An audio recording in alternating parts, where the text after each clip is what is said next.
Hello there, welcome to another episode of Double Jeopardy, the Law and Politics podcast, with me, Ken MacDonald. And with me, Tim Owen. In today's episode, Ken and I want to follow on the discussions we've had in recent podcasts, where we've looked at the prison crisis and the question of our sentencing system and how extraordinarily severe it is. And we want to look at the question of the sentencing of climate change protesters. Today, the Tuesday the 30th of July, when we're recording this, two Just Stop Oil activists were arrested at Heathrow Airport. And yesterday, a number of Just Stop Oil activists, 8 of them, who targeted the departure gates at Gatwick Airport, were also arrested. And as is widely known, on the 18th of July at Southwark Crown Court, His Honour Judge Hayhere sentenced 5 Just Stop Oil activists to sentences of 5 and 4 years in respect of their convictions for effectively blocking the M25 and conspiring to cause even wider disruption, in effect to create gridlock around London back in November 2022. And the length of those sentences has generated a huge amount of publicity and controversy. And that's the question that we want to focus on today in the light of, as I say, this issue of prison crisis and sentencing. And our guest to discuss this is Sarah Lunnon. Sarah is a former Green Party councillor, and she is described as a co-founder of Just Stop Oil. She's been involved in many high-profile campaigns over the last 5 years for Extinction Rebellion and Insulate Britain, as well as Just Stop Oil. And she says that after spending the best part of 15 years in party politics, she now believes that responding to our current predicament, in other words, the climate emergency, as Just Stop Oil presented, needs a new democracy, a revolution rather than reform. So, Sarah, thank you for joining us. Welcome to Double Jeopardy. Thank you very much. Thanks. Thanks very much for joining us, Sarah. So, Sarah, we are a law and politics podcast. We're not experts in the science of climate change. And I think, as you know from our discussion yesterday, we're not here to debate, if you like, the details of climate change. We're proceeding on the basis that the existence of a climate change crisis is not in dispute. And the question now, which confronts society and, of course, people like you and others who are involved in civil disobedience or protest, it is how these sentences and the reality of how the state responds to the kind of protest that Just Stop Oil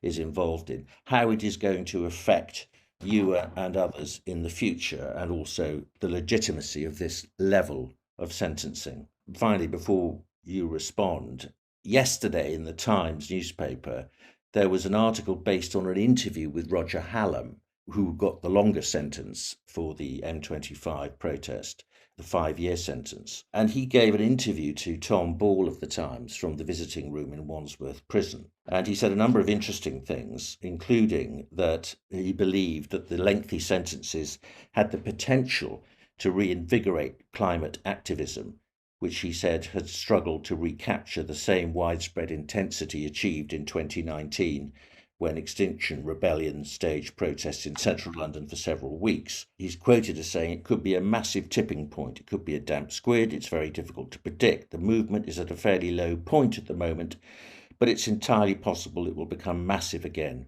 with a trigger event, not least people being put into prison for 5 years, and obviously the extreme climate events that are coming along the line. So in a way, he was almost, I might say he was welcoming the fact of the sentence, but he was saying it's actually going to be something that will invigorate the movement and will generate more and more people joining in, and logically, if the sentences are upheld, more and more people going into our crowded prison system. Firstly, what's your reaction to the sentences as a whole? Were you surprised? You couldn't have been surprised at them, surely. I think there's always, you can intellectually understand what's going to happen. And obviously we had the sentences of Marcus Decker, yes, and Morgan Trowland. So they got 3 years and 2 years and 8 months. So we knew, if they got found guilty, that there was going to be the potential Exactly. was for long sentences. Just to make clear, they were convicted for activity about a month before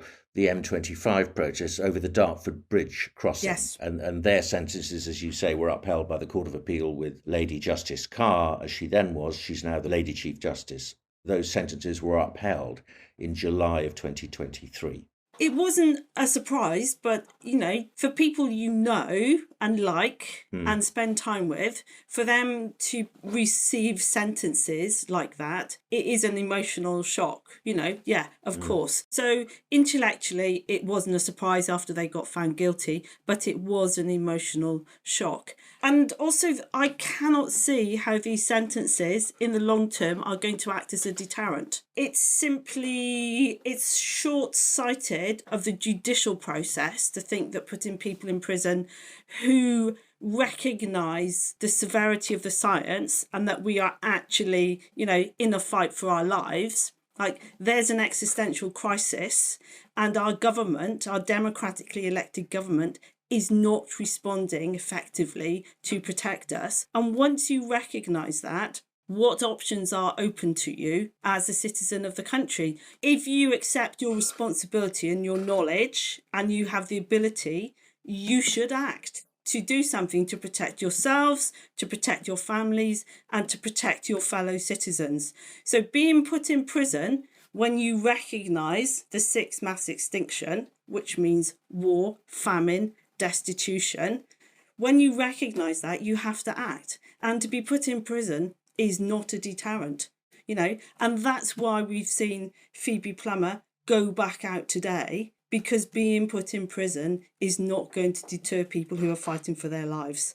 There's one other thing I do want to raise, is I know you said, well, let's accept the climate is changing. That's all very well, we can accept it, but the impact of that, the severity of it, is not discussed. The last 13 months were above 1.5 degrees of heating, right? Well, but it's not discussed in a court. It's obviously discussed generally in the public realm. It's but not. Ken, I think you wanted to come in. I think there are a whole number of issues here. I think on the points you've just been making, Sarah, it's certainly true, in my view anyway, that the climate crisis is not contestable. But Just Stop Oil's analysis of quite how radically and how quickly we're going to be affected by it, I think is contested by many scientists. We've said on this podcast on many, many occasions that we think the prison population in this country is far too high and there are too many people in prison who don't represent a risk. And I think on the last podcast, we quoted the prisons minister as saying before he was appointed prisons minister that only about a third of the people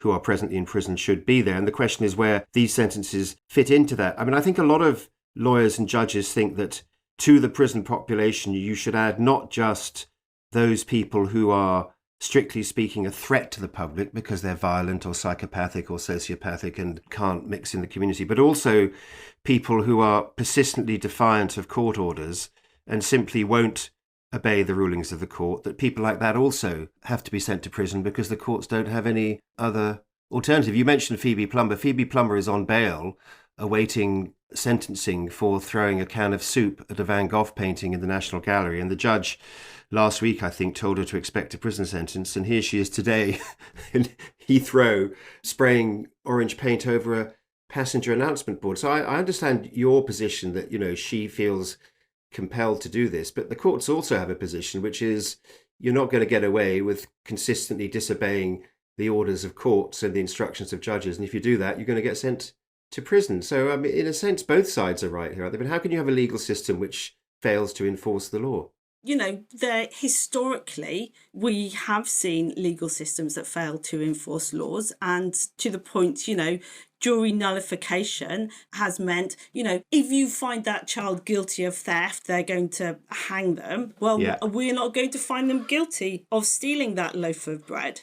So the point at which the law is no longer fit for purpose is when juries are going to start finding, people not guilty. And in quite a number of high-profile climate trials, when the defendants have been allowed to speak to motivation and context, they have been found not guilty and they've been shut down. Do you recognise the human cost of some of these actions. I mean, I think it's clear from the Zoom call that Roger Hallam took part in that the plan, as Tim has said, was to cause gridlock around that whole circular road and roads leading into it from London, which would have closed transport down for days. So we had people who couldn't get to their chemotherapy treatment, people who couldn't get to funerals, people who couldn't get to work, people who missed weddings, special needs children not being able to get to their medication. I mean, this is a massive disruption. I think one of the issues society faces is that because of the way we're now organized, comparatively small numbers of people can cause massive catastrophic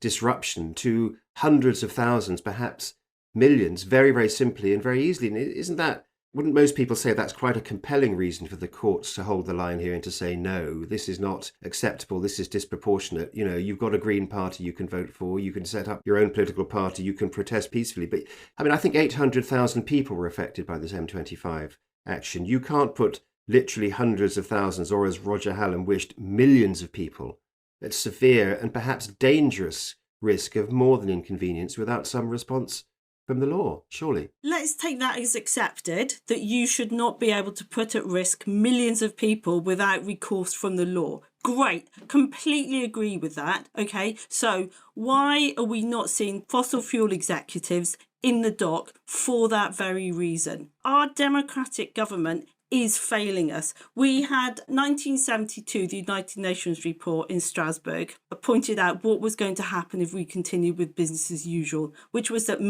billions of people were going to eventually die through overshoot. Nothing happened. We had a 1992 Rio de Janeiro. Because nothing happened from the 72 report, we had 1992 where we agreed that we would take action on climate change. Our government signed up to that and they've done nothing, basically. We've tinkered. You know, Kevin Anderson has suggested we've maybe reduced our emissions when you take all of them on board by about 1% a year over the last 30 years. We've done very, very little. Yeah. So millions of people are being put at risk, right? Millions of people in this country, 3,000 people died in 2022 because of the heat. The inconvenience because of the wildfires was massive. The railways were closed, the motorways were closed, people's houses burnt down. The fire brigade had its busiest day since World War II, and nobody has been held responsible. It's a massive democratic failure, and while that continues, there's surely those people who are going to be affected have a moral right to say to their governments they need to act. And democracy has failed. It's a huge failure of democracy. So what are you meant to do when you see your future literally going up in flames? Well, I think the question, I'm not sure you really answered Ken's point, because everything that you've said are arguments to be advanced politically and with a view to changing government policy and so on. But the politics has failed. The politics has failed to deal with it. But Sarah, Civil disobedience is a means of politics. My point is that civil disobedience now, because of the way society is structured, means that very, very few people with no democratic mandate at all can cause catastrophic inconvenience and worse for hundreds of thousands, perhaps millions, very easily. And there's a real risk that slips into demagoguery rather than, as you would have it, democratic activism, isn't there? Well, we can consider the democratic mandate. If you ask people, and this is done through poll after poll after poll, every single poll will tell you that the population wants more action on climate. They want clean air, they don't want shit in their rivers, and they really would like emissions to be sorted out so their children aren't fried in the future. And nothing really has happened. So the politics is failing to take account of what the political will is. You can see it happening. You can see it with air pollution. People are being forced to live in cities with dirty air. The government's been told that it's illegal twice in the courts and nothing has happened about it. So there is no recourse through politics at the moment. Can we come back to the sentencing issue and the deterrence argument, which is, as I said, what we wanted to focus on? I think this is a very interesting discussion, actually, Tim. Well, yeah, I'm not saying it isn't interesting, but I want to go back to this question of deterrence, because that was what the judge said. Yeah, exactly. All of the five who he was sentencing had previous convictions for protests and they'd had suspended sentences. Tim, to be clear, many of them were on suspended Yeah, no, sentences, exactly. That's or what I'm on or on bail for other That's what I'm saying. offences. Yeah, That's what I'm saying, precisely. So clearly, those sentences didn't deter them from carrying on. And Roger Hallam's argument, as I see it from this interview in the Times yesterday, he is effectively saying almost the worse the state behaves, the more severe and the more punitive the state is in dealing with individuals like him who are prepared to risk their liberty over this cause because of the peril, the threat which they say exists. So in a sense, this is what the movement needs. It needs people to sacrifice their freedom, commit civil disobedience, protests, carry on doing it in the face of whatever sentence the courts hand down, to flood the prison system with people like you and others. I mean, this is a very conventional revolutionary tactic, of course. I mean, the Situationists employed it in the 1960s, but it's much older than that, which is to say, to provoke the state into less and less attractive reactions, to expose, in inverted commas, the brutality of the state so that more people flock to a revolutionary position. I guess that's partly what's going on here, isn't it, Sarah? I mean, to be honest, if you're wanting to recruit, one of the arguments against these sentences, I suppose, is if you're wanting to recruit, those sentences might, as Roger Hallam suggested, be a recruiting sergeant for you. I think, that historically overreach by the state has time and time again demonstrated, the citizens have said, actually, I don't think that's fair. I don't think that's right. I'm going to do something about it. And I think there is absolutely a point that is happening now with our state, because people recognise that people who support Just Stop Oil recognise that this is not a policy issue, right? This is not whether, you don't agree with the level of tax that you have to pay, or whether you think people should be schooled differently, or any number of policy issues. It is an absolute umbrella issue which is going to impact everybody's life and every aspect of everybody's life. So at that point, the moral driver is such that the state is going to have to say, well, either we recognise that these people are right because it's on the side of science. This is not belief, it is science, what these people are asking for us to do. This is what the scientists are asking for. Either we do it, or we are going to have to lock them up. Sarah, it's not true that your position, Just Oil's position, is uncontested by scientists. A lot of scientists think that your position is thoroughly alarmist. Yes, they do. I've read about it. No, Sarah, you can't possibly shake your head and say, no, that's not true. It's obviously true. Basically, Just Stop Oil is not the consensus. It's a daily. What Ken has just said is basically a right-wing Daily Mail talking point that the science is contested. Now that's that's very offensive. If you don't mind me saying Sorry. I'm usually attacked in the Daily Mail, Sarah. I'll have you know. But their talking points filter through to us. About 4 years ago, I was told I was alarmist because I said that we would go through 1.5 degrees of heating before the end of the decade. Well, it's 2024. And we have gone through 1.5 degrees. We're heading for 3 degrees. It is going to be catastrophic. That is what the 1996 Paris Agreement said. It's catastrophe. What I am saying is not contested by the science. Can I ask you a different question, which is the extent to which these sorts of actions, you might get some people joining you and being prepared to do this kind of stuff, but the majority of people are turned off by it and irritated by it and annoyed by it, and actually you're damaging the prospects of achieving a progressive consensus on this issue because people are pissed off sitting in traffic jams. Well, 2018 saw the start of Extinction Rebellion. Really, we had the 2008 Climate Change Act, which was a huge movement of people writing letters and lobbying their MPs. The 2008 Climate Change Act still allowed for us to carry on emitting into the future. There was no end to fossil fuels in that. Theresa May actually brought in zero carbon by 2050 after Extinction Rebellion took to the streets. And actually Parliament also declared an emergency after that. The idea that if you accept the reality of the science and the severity of where we are heading, that you will suddenly go, oh, for God's sake, I got held up for an hour. So really the end of the world is irrelevant to me now, and I'm going to go and fly off to Spain every weekend on my holidays. It's patently ridiculous, and people have disrupted historically. They've done worse than disrupt to achieve civil change. Disruption, agitation has historically been part of our politics. It's why it's what the unions did. It's why we've got weekends. It's why there's gay marriage. It's why disabled people can get onto buses, because people disrupted and annoyed and change happened. And carried a majority with them, which is something you're not doing at the moment. But Sarah, can I go back to my point and ask you directly? Would let's assume, and given the sentences that were upheld in the appeal last year of Morgan Troland, and I'm not sure Trowland. Decker's first name, Trowland. Marcus.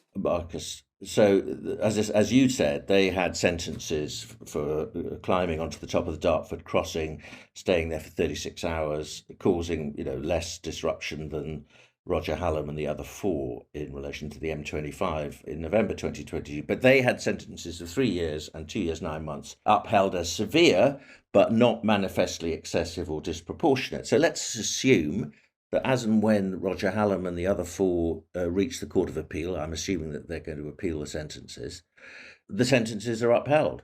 Would it deter you? Would going to jail for 5 years deter you from carrying on and your fellow supporters of Just Stop Oil? Do you think it will? In other words, will deterrence work? Because that's the purpose of the sentence. So we're at 1.5 degrees of heating. The oceans have warmed at a rate. Can you answer my question? Yeah, I will. What's the answer? It's yes or no. I will.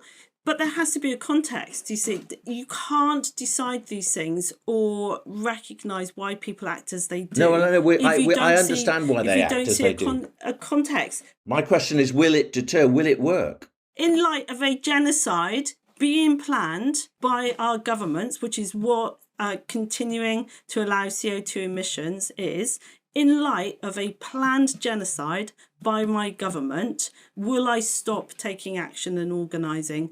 I don't see how morally I can stop doing what I am doing. I mean, it's that sort of language. Can I just say this? It's that sort of language that I think really turns a lot of people off. And you start, I mean, we have seen planned genocides in history, and I don't have to name them. I mean, to describe the British government's policy as planned genocide is really, it seems to me, very extreme language. It's going to struggle to win converts. And will be quite offensive to lots of people as well. Well, but what else do you call heading for 3 degrees of heating by the end of the century? Agriculture can't, we can't grow crops. Like, all of our crops were developed for the Holocene, which we've now left. We no longer have a stable climate. If you look at what the farmers are saying on Twitter at the moment, they are complaining bitterly in ways that they did not before. People could not plant crops this year in the UK. Like, I know it sounds extreme, because why would a government whose fundamental first principle is to protect its citizens, why would it continue with this action, Sarah, knowing the harm that's going to come? Can we just come back to my question? Well, I was responding to Ken, to be fair to him, who's just called me extreme, and we are in an extreme position. Yeah, I know you are. He's right. It is extreme where we find ourselves. It really is. And it is offensive. It's offensive that fossil fuel companies, people who pollute, are allowed to continue doing it to make money. It's offensive that our government and our judiciary continue to protect them. And those people who are actually telling the truth of where we stand, horrific as it is, are pilloried and made fun of and told that they're extreme. The science is appalling, Ken. It really is. Can we finally come back to my question? Because I'm genuinely interested in this, in the context of this entire debate about sentencing. Because my personal view is the level of sentencing in our country is outrageously severe. I've just finished watching interviews conducted by the University of Law with Francis Gibb, interviewing senior judges, including 4 past Lord Chief Justices, and all of them, to a man, because they're all men before Lady Justice Carr, they all of them expressed the view that the level of sentencing in this country is extraordinarily severe, and that we've just had this arms race for year after year after year from all sides, ratcheting up sentences. And I've been looking at the position in other European countries, and there's an article from last year in Clean Energy Wire, which is a journal for energy transition, saying Europe is cracking down on radical climate protests. And it's saying the criminalisation of climate protesters is intensifying all over Europe, with multiple countries considering harsh new laws. And there's a reference to a German group called Last Generation, which you're probably familiar with, that was closed down or raided. But the sentence there for somebody linked to that was one of finally of 8 months imprisonment. I'm not clear on the details, but I'm fairly confident that other European countries do not sentence at anything like the level that we do. But the problem, it seems to me, I mean, if you regard this as a problem, which I do, is that the recent sentences in Troland and Decker of being upheld of 3 years and 2 years, 9 months suggest that these sentences of 5 years and 4 years are almost bound to be upheld. Because this is a more serious case. It is obviously more serious in terms of the scale of the plan to disrupt and create gridlock, and that's what effectively they were being sentenced for. I mean, it's quite interesting on your point, Tim, that we judges say this kind of stuff all the time, but senior judges, but it doesn't seem to change judicial sentencing behaviour. There's no guidelines around this. This is a new offence. This is the judges creating the guidelines at a particularly high level, which on one analysis is disappointing. Yeah. I mean, anyway, Sarah, we've gone over these. Can I just clarify, because I just wanted to be absolutely clear about what Sarah said, because I do think it's interesting. So, Sarah, you're saying that in your personal case, this sort of level of sentencing would not act as a deterrent because of, as you see it, the gravity and imminence of the crisis that we're facing. So it's not a deterrent for you. It's obviously something which has made me go, oh, that's it. Yeah. That's what we're facing. This is what the state is now prepared to do to a bunch of people who, let's be honest, do not normally find themselves up in front of judges acting as defendants. Not a single person in the environmental movement who's found themselves in front of a judge has in any way benefited for the charge that they're up against. Financially or in any other way, it has been of no benefit to them. And quite often they are not denying that they took the action that they took. Yeah. So it is a bit of a right. That's, that's where the state knows they are prepared to lock up 22-year-olds for 4 years who, they are prepared to lock. Yeah. So, but it can't stop us because, we risk everything. We risk losing everything that we love and cherish. And Ken, we risk losing everything that you love and cherish as well. Okay. Well, look, Sarah, thank you very much for joining us. It's been a really interesting discussion on all sides, I think, and I hope our listeners have enjoyed it too. But thank you very much for being with us today. Yes, thank you very much, Sarah. Thanks very much. Yeah, thanks for inviting me. It's been a pleasure. You've been listening to Double Jeopardy, the Law and Politics podcast with Tim Owen and me, Ken MacDonald. We've got a very interesting back catalogue, so please do listen to some of our previous episodes. If you've enjoyed this episode, please do. I'm not sure enjoyed is quite the right word, since we've been discussing things with such potential serious consequences. But if you found it interesting, please share it with your friends, and more widely, you can tweet it, you can leave us a review, and we look forward very much to seeing you again very soon.